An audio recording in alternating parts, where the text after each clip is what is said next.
yung mga kasamahan ko dito, no? Lima-lima man siya.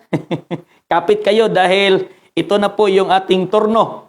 Turno na po ng DGP.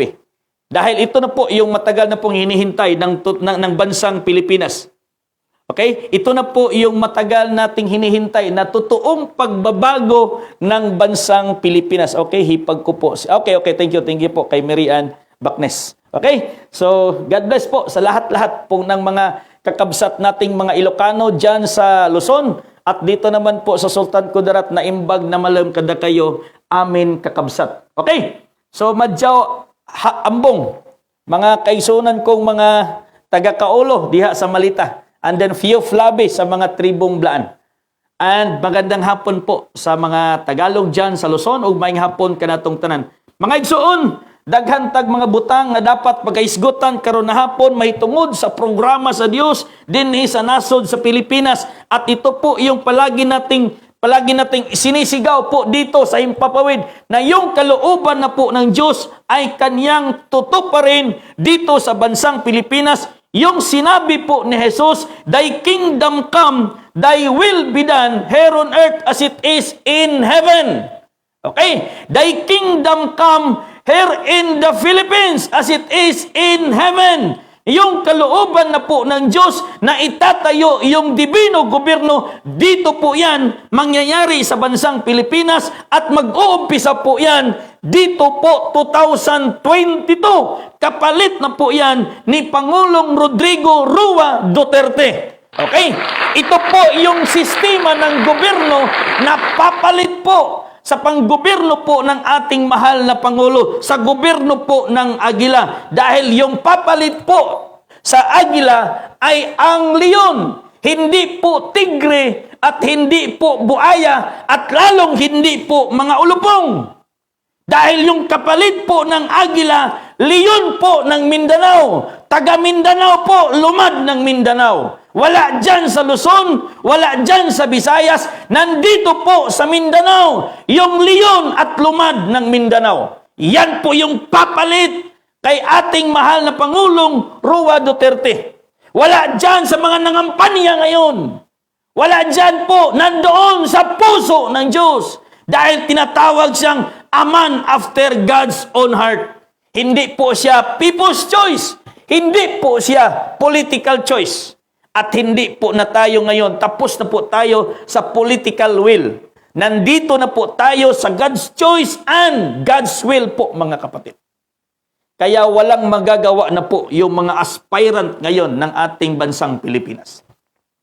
Pangulo ka man, pangalawang Pangulo, Senador, Congressman, Governor, Mayors, and even provincial leaders at lalong-lalo na po sa municipal leaders.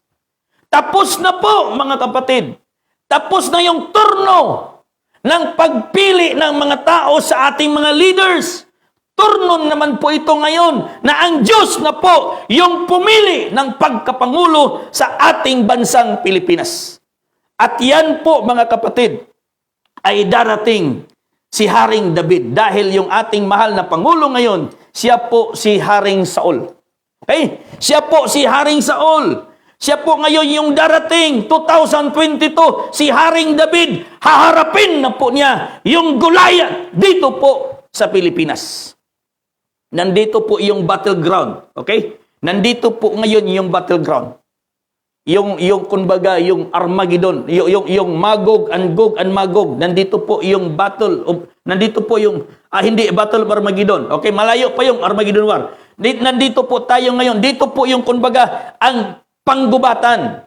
Hindi na po gera ito ng armas, gera po ito ng kalooban ng Diyos, mga kapatid. Hindi na po kalooban ng tao yung masusunod. Kalooban na po ng Diyos dahil naririnig na po ng Diyos ang daing ng mga kabos. Naririnig na po ng Diyos ang daing ng mga pobre. Kaya ipapadala na po ng Diyos ang kanyang hari na maghahari po sa kanyang kaharian. Dahil blessed are the poor, for there is the kingdom of heaven.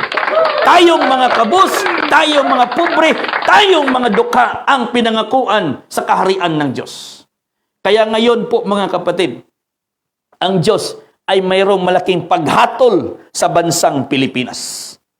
Ang Diyos ay mayroong malaking paghatol sa bansang Pilipinas dahil yung divine government of the Philippines tukoron kini bisan sa masamok nga panahon.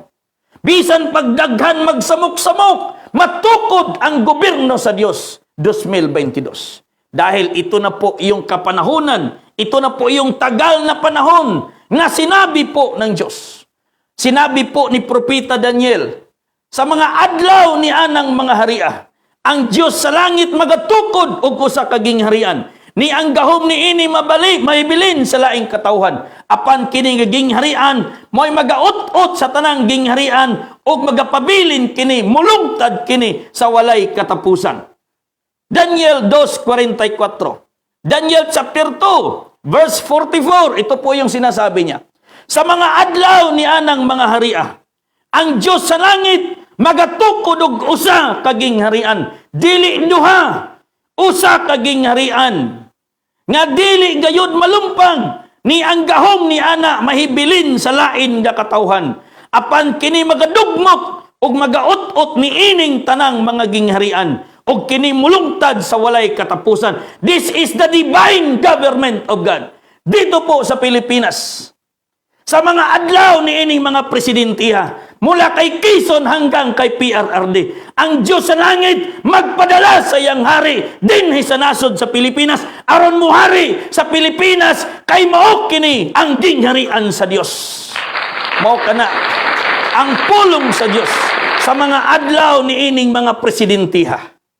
Sa mga adlaw ni ining mga presidentiha, ang Diyos sa langit magpadala og usa ka hari aron mo'y muhari sa iyang gingharian nga mao kining nasod sa Pilipinas.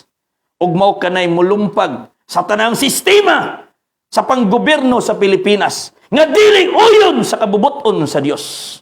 Mao kana ang dibino gobyerno sa Dios. Kaya yan po mga kapatid. Ito po yung pinaka good news ngayon sa atin. Magandang hapon kay Yox Okada at kay Ma'am Mary Ann Dominguez, kay Agaw, no? Kay Pastoraan, Mary Ann Dominguez, magandang hapon po. Dominguez Awe, magandang hapon po. Sa mga kakabsat po natin, mga flinak nating mga kamakop dyan, no? Sa may Matanao, Davao del Sur, magandang hapon po sa inyong lahat. At kay Maria Corazon Morales Borromeo, magandang hapon po, madam. At kay Ma'am Ginger Points, no? Magandang hapon po. At kay Ma'am Lawrence Grabador, magandang hapon po sa inyong lahat. So ito po mga kapatid. Sa mga adlaw ni ining mga presidentiha. Okay? Sa mga adlaw ni ining mga presidentiha, ang Diyos sa langit, nga mao si Jehovah, magpadala sa iyang hari, nga mapuli kay PRRD 2022. 2022 po mga kapatid. Basahin natin sa English. Sa Tagalog. Okay? Daniel chapter 2, verse 44. Ito po yung pagkasabi niya. In chapter 2, verse 44, sinabi po mga kapatid dito, at sa mga karaok at sa mga kaarawan na mga haring yaon ay maglalagay ang Diyos sa langit ng isang kaharian na hindi magigiba kailanman o ang kapangyarihan man niya oy iiwan sa ibang bayan, kundi pagputol-putulin at lilipulin niya ang lahat ng kahariang ito at yaoy lalagi magpakailanman. And in the days of those kings, shall the God of heaven set up a kingdom which shall never be destroyed, and the kingdom shall not be left to other people, but it shall break in pieces and consume all these kingdoms, and it shall stand forever. Ito na po yung DGP, mga kapatid. Ipapadala na po ng Diyos yung hari sa DGP. Dahil ito po yung magbibigay ng pag-asa sa mga kabos. Dahil ang mga kabos ang gisaaran sa gingharian sa Diyos.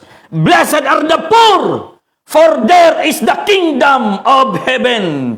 Kaya ipapadala na po ng Diyos ang kaniyang hari. Bakit po? Bakit po mga pobre? Dahil kinakawawa po tayo ng ating mga leaders. Yung ating mga leaders ngayon, tingnan mo. Mga leaders po natin, grabe, mga bilyonaryo, milyonaryo, pero tayo mga butante, naglakaw, nagtiniil. Okay? yung mga leaders po natin, mga political leaders po natin, mga aspirant, bilyonaryo, milyonaryo, tayo, mga butante, mga kabos. Maunang ang Diyos ay nagbibigay na po ng pag-asa ng kabos. Wala sa politiko ang pag-asa ng mga kabos. Wala ngayon sa mga aspirant yung pag-asa, kaligtasan ng mga kabos. Nasa hari po ng Diyos. Nasa Diyos po, mga kapatid. Ang kaligtasan nating mga pobre, nating mga kabos, wala sa politiko. Gagamitin lang tayo ng mga politiko. Nasa Diyos ang ating pag-asa. Divino gobyerno ng Diyos ang kanyang itatayo dito sa bansang Pilipinas. Wala sa mga politiko ang pag-asa nating mga kabos. Nasa Diyos ang ating pag-asa. Kaya bulahan ang mga kabos, kay inyo ang gingharian sa langit. Pilipinas, gingharian sa langit, gingharian sa mga kabos. Mo nang ipapadala ng Diyos ang kaniyang hari upang magbigay ng totoong pag-asa, totoong kaligayahan, totoong kaligtasan para po sa mga kabos. Yun po mga kapatid, dapat maintindihan po yan ng buong bansang Pilipinas, buong sambayan ng Pilipinas po mga kapatid. Dahil ito na po yung pinaka-good news. The good news now, kung doon sa Israel, yung good news doon sa Israel, repent for the kingdom of God is at hand. Dito sa Pilipinas, prepare! Dahil 2022, divine government of the Philippines will come. Wala na po mga kapatid. Tapos na ang role ng mga politiko. Tapos na po yung role ng mga politiko. Magandang hapon kay Brother Jerry Iringan at kay Ma'am Marinel Riverato. Tapos na po yung role ng mga politiko. Role naman po ito ngayon ng pinili ng Diyos. Yung mga anak ng Diyos. Dahil ang Pilipinas, kaharian ng Diyos. Ang mga Pilipino na mga anak ng kaharian, magniningning sa kaharian ng kanilang ama dito sa Pilipinas. Yan po yung sinasabi niya. Mateo chapter 13 verse 43. Ito po sabi niya, kung magkagayoy, magliliwanag ang mga matuwid na mga katulad ng araw sa kaharian ng kanilang ama. Ang mga matutuwid na mga anak ng Diyos ay magliliwanag sa kaharian ng ating Ama dito sa Pilipinas. Kaya mga anak po yan ng Diyos, ng mga Pilipino na matuwid ang puso. Dahil walang makakita sa Diyos kung ikaw ay Pilipino. Kahit Pilipino ka pa, kung hindi matuwid ang iyong puso, hindi ka rin makakita sa Diyos. Dahil sinasabi niya, blessed are the pure in heart, for they will see God. So tayong mga Pilipino, dapat magpakadalisay tayo sa ating mga puso upang masumpungan po natin yung mukha ng Diyos. Dahil yan po yung nakasaad sa kasulatan mga kapatid. Blessed are the pure in heart, for they will see God. Hindi po sinasabi dyan, bulahan yung nangamatay na. Wala pong sinasabi. Walang sinasabi na bulahan yung mga nangamatay ng mga riberen kay makakita sa Diyos. No! Hindi sinabi dyan, mapalad yung mga pastong namatay dahil makakita sa Diyos. Mali! Yung totoo, blessed are the pure in heart, for they will see God. Buhay po mga kapatid, ang taong makakita sa Diyos. Hindi patay. Okay? Kaya, ito ngayon, yung pagbuhay ng mga taong namamatay. Yung binubuhay natin ngayon, yung patay ang paniniwala. Hindi yung patay na nandoon sa sementeryo. Yung binubuhay natin ngayon, yung patay sa pananampalataya sa Diyos. Yung patay na po yung kanilang pag-asa. Bubuhayin po natin yung pag-asa ng mga Pilipino. The real change is coming for our motherland and people. Our divine hope, divine government of the Philippines. Bubuhayin po natin yung patay na pananampalataya. Hindi po yung buhay doon sa hindi po yung patay doon sa sementeryo. Sinabi po ng isang alagad ni Jesus, Panginoon, gusto kong sumunod sa iyo. Pero hayaan mo munang akong umuwi doon sa amin dahil ililibing namin yung aking tatayng namatay. Okay? Basahin nga natin. Mahirap itagalog yun eh. Kasi Bisaya. Kung idiretso ko yung Itagalog, magkasulapid-sulapid yung ano ko dito, pero basahin natin sa Tagalog. No, dito po. Sabi niya po dito. Sabi niya, Lucas chapter 9, verse 59, at sinabi niya sa iba, sumunod ka sa akin. Dapat siya ay nagsabi, Panginoon, tulutan mo ako. Muna ako makauwi at maililibing ko ang aking ama. Dapat sinabi sa kanya, pabayaan mong ilibing ng mga patay ang kanilang sariling mga patay. Dapat yumaon ka at ibalita mo ang kaharian ng Diyos. Dalawang patay po yung binanggit ni Jesus. Sinabi ni Jesus sa isang alagad niya, hayaan mo, sabi niya. Hayaan mo, dapat sinabi sa kanya, pabayaan mo yung mga maglibing, ililibing ng mga patay, yung kanilang ama na patay. Yung mga kapatid po ng tao na yun, patay sa pananampalataya, dahil hindi sila naniniwala kay Jesus na siya ang Kristo. Pero itong isang tao na ito naniniwala na siya si Jesus, siya ang Kristo. Itong mga kapatid niya, hindi naniniwala na siya ang Kristo. Kaya sinabi ni Jesus, hayaan mo itong mga patay, kahit sila'y buhay, pero patay, na maglibing po sa inyong ama na matay. Dalawang patay, mayroong patay sa pananampalataya, patay physical. Yung bubuhayin natin ngayon, yung patay sa pananampalataya. Yung patay sa menteryo, wala na po yung pag-asa. Hindi na po yun makakarinig. Kahit lagyan mo pa ng missile, no? Kahit lagyan mo pa ng bomba, ilang putok pa dyan, hindi ginamingon nga, ayaw pastor, kay matagod-tagod midri. No? Hindi talaga yan magreklamo. Lalong-lalo na yung mga na-cremate. Hindi na talaga yan sila mabubuhay. Okay? Yung bubuhayin sa kanila, yung kanilang espiritu, pero yung mga naabo, hindi po yan. Kahit gawin mo pa yung pataba, hindi na rin yan mabubuhay. Dahil tapos na po yung kanilang turno. Mapalad ka, ikaw na buhay ngayon. Tayo ngayon na buhay, madatnan sa paghahari ng Diyos dito sa Pilipinas. Tatawagin tayong blessed and holy is He who have part the first resurrection. Dahil ito po yung pagkabuhay muli. Bubuhayin natin yung pag-asa ng mga Filipino. Yung pag-asa ng mga Filipino na nawalan na po ng pag-asa. Bubuhayin po natin yung pananampalataya ng mga Filipino na hindi politiko yung ating kaligtasan. Nasa Diyos po ang ating kaligtasan. Wala sa politiko ang ating pag-asa. Nasa Diyos po ang ating pag-asa. Wala sa politiko.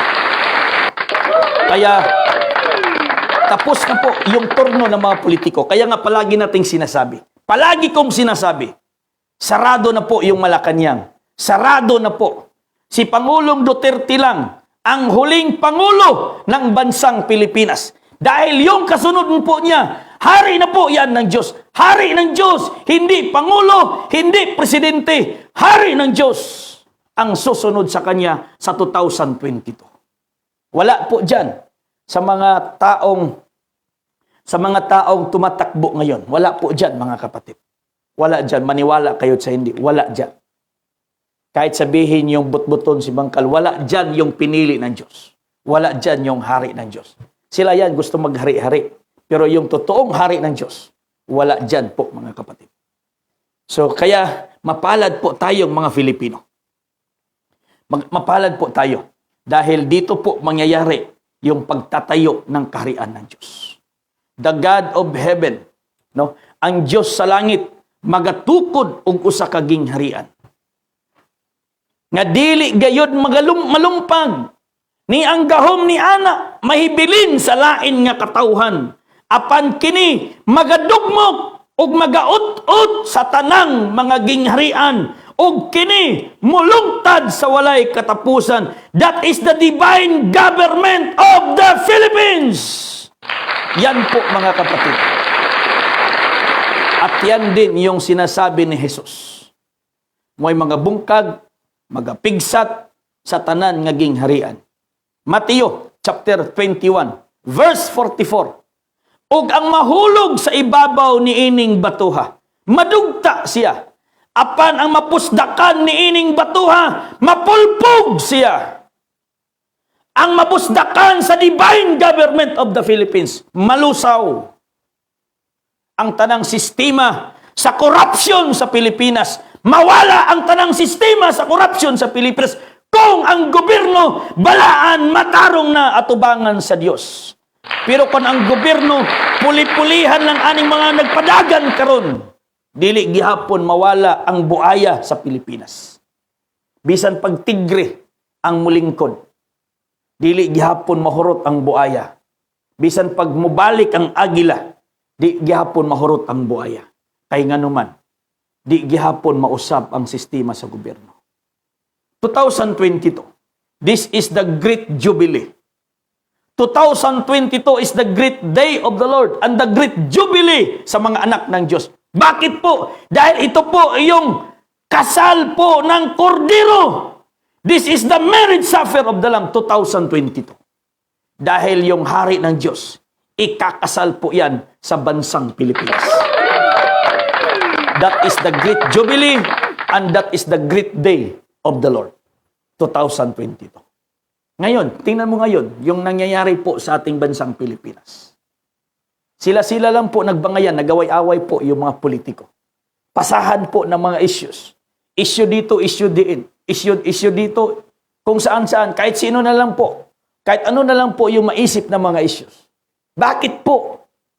Dahil 2022, naka-reserve na po yan sa putli o wise virgin nga 5 kadalagang birhen. Kay tapos na po ang 5 kabuang-buang. Tapos na ang 5 kabuang-buang nga walay lana, 5 kadanghag. Mapuli na pod ang 5 nga dunay lana. Mo na sila mga igsoon, mga pure in heart. Blessed are the pure in heart, for they will see God. Mo na'y pakaslan sa pamanhonon nga mao ang Kristo. Kaya sinabi ni Jesus, pasagdi ang mga patay, mulubong sa ilang minatay, apan ikaw, nga nituo sa kuha, nibanhaw, imong pagtuo sa kuha, isang ngiyaw, ang maayong balita, mahitungod sa gingharian sa Diyos. Ang good news ngayon, peoples of the Philippines, ang good news ngayon, divine government of the Philippines. This is the good news na dapat po nating isangyaw. Ito po yung good news ngayon na dapat po nating ipangaral. This is the good news po ngayon. This is the gospel of the kingdom of God. That DGP will come 2022. The King of God will come 2022. The King David. Yan po yung tatapos sa lahat ng sistema ng corruption, drugs po dito sa Pilipinas. Dahil ang Pilipinas, banal na bansa ng Diyos. Piniling bansa ng Diyos. Kaya ito po yung malaking hatol po ng Diyos. Basahin nga natin. Isaiah chapter 59. Dahil yung sitwasyon po natin ngayon, habang tumatagal, dumadami po yung kasalanan. Habang dumadami yung kasalanan, dumadami po yung sakuna.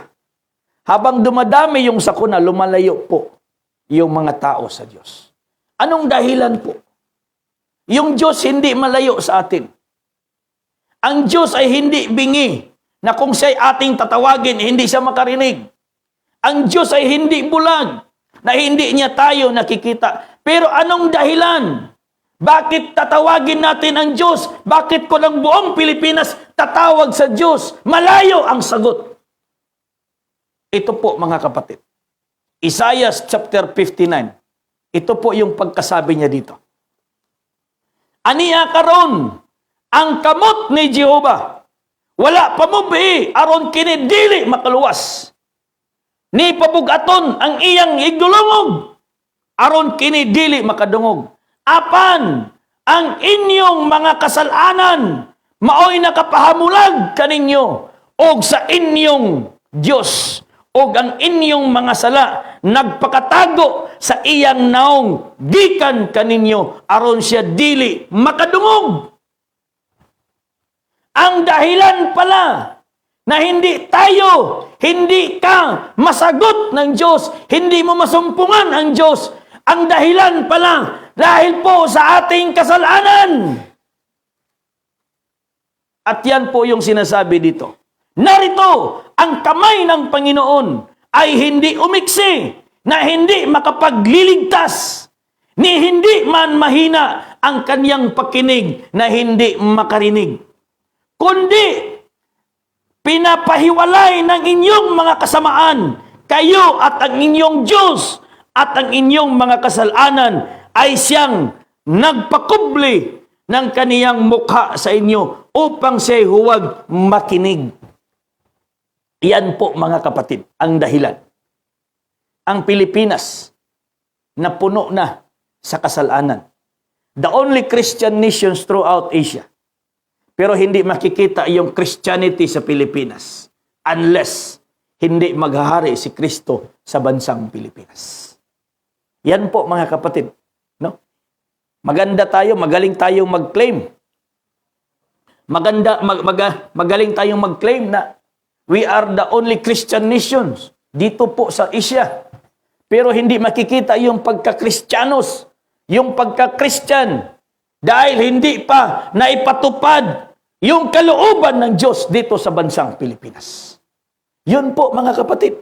Okay? Magandang hapon kay Brother Ray Espinol. Bro, magandang hapon. At kay Samyang. Okay? Pataka ramang ka, oy, pag sure, oy, out of context ka. Bro, usap tayo mamaya. Okay? So, kay Samyang, kisama ni si Samyang. Okay? So, dugangi lang, istorya lang mamaya, bro. Ayaw dugangi ang pulong sa Ginoo. Okay? So, kay Samyang, magandang hapon, brother. Maraming salamat tungod kay nasaag ka din sa tuang live. God bless po sa imo ha. Kung mayroon kang mga katanungan, mag-usap tayo mamaya. Okay? Pero kung hindi ka wala kang time, pwede ka magpunta dito sa ating office. Welcome ka po dito. Okay? So, the good news is divine government of the Philippines. Yun po yung sinasabi ni Jesus. Thy kingdom come, thy will be done. Hindi po niya na ipatayo yung kaharian ng Diyos sa Israel. Hindi siya nakaupo sa trono. Hindi siya nakoronahan ng korona ng hari. Yung korona niya, tinik po mga kapatid. Kinuronahan po siya ng tinik. Pero yung korona ng hari bilang hari, hindi siya nakoronahan. Kaya yung kalooban ng Ama, hindi niya naipatupad doon sa bansang Israel. No? Kaya dito po yan maipatutupad sa bansang Pilipinas. Itong mga Pilipinong hindi maniniwala. No? Thank you kung hindi kayo maniniwala. No? Thank you rin sa mga naniniwala. Walang mawawala, no? Kung hindi kayo maniniwala. Walang mawawala sa amin kung hindi kayo maniniwala. Pero mas malaking kawalan yan sa mga taong hindi maniniwala. Kaya ang mga anak sa gingharian, pag-aabugon dito sa guwa, sa hilabihang kangit-ngitan. Okay? Ganun po mga kapatid. Kay Jokes Sances Torres, magandang hapon bro. At kay Anin Mapinggis, magandang hapon po ma'am. Diyan po sa Pantukan area, magandang hapon sa mga kasamaan po natin dyan sa may Nabunturan. Okay? Magandang hapon po sa Davao de Oro. Magandang hapon po. At magandang hapon kay brother Jose Domingo. Josue Sabado. Okay? Domingo pa lang. Domingo pa lang. Kay brother Josue Sabado. Okay? Magandang hapon. Welcome po. Welcome. So, ganun po mga kapatid. So, sure po ako kay brother, no? Sinabi po dito ni Brother Sammy, good news, gikumpleto na po ni Kristo 2,000 years ago. Kailan po nakumpleto? 2,000 years ago? Pataka, oy. Pag sure ba? Itong sinasabi ko, sure po ito. 2022. Okay, that is the good news. Yung sinasabi mong good news na 2,000 years ago, tinapos na, wala po. Hindi good news yang kamatayon, kadaugan. No? This is not good news. That is bad news. Okay? Bad news yun. Yung death is victory, that is bad news. That is not good news. The good news is, paghaharian ni Kristo itong bansang Pilipinas, ang lahat ng Pilipino na maniniwala po sa gobyerno ng Diyos. makakasama po ni Kristo sa loob ng 1,000 taon. Yan po mga kapatid yung good news.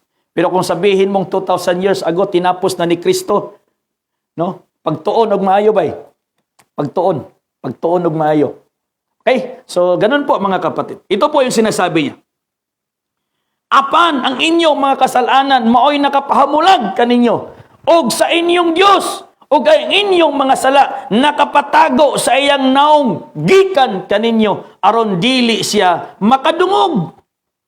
Okay? Kaya inyong kamot nahugawan sa dugo ug ang inyong mga tudlo nahugawan sa kasalanan, ang inyong mga ngabil nagsulti sa kabakakan. Bakakon ka kung ikaw nag-ingon 2,000 years ago gikompleta na ni Kristo. Bakakon ka. Kaya nga naman, wala pa nahitabo, wala pa naghari ang Kristo sa tibuok kalibutan. Magsugod pa lang dinhi sa Pilipinas, tungod kay ang Pilipinas dingharian ni Kristo. Bakakon ka kung moingon kang nahuman na kompleto na 2,000 years ago. No? Kanta ni katong bakakon ka, liar, evil ka. Bakakon ang magsangyaw na 2,000 years ago, gitapos na ni Kristo. Kung gitapos na ni Kristo, hayahay na karon ang tibok kalibutan. Okay? Kung gitapos na ni Kristo ang maayong balita dito 2,000 years ago, hayahay na ang kalibutan karon tungod kay maila na si Kristo, hari sa tanan nga hari sa tibok kalibutan. Kung gitapos na niya 2,000 years ago dito sa Israel.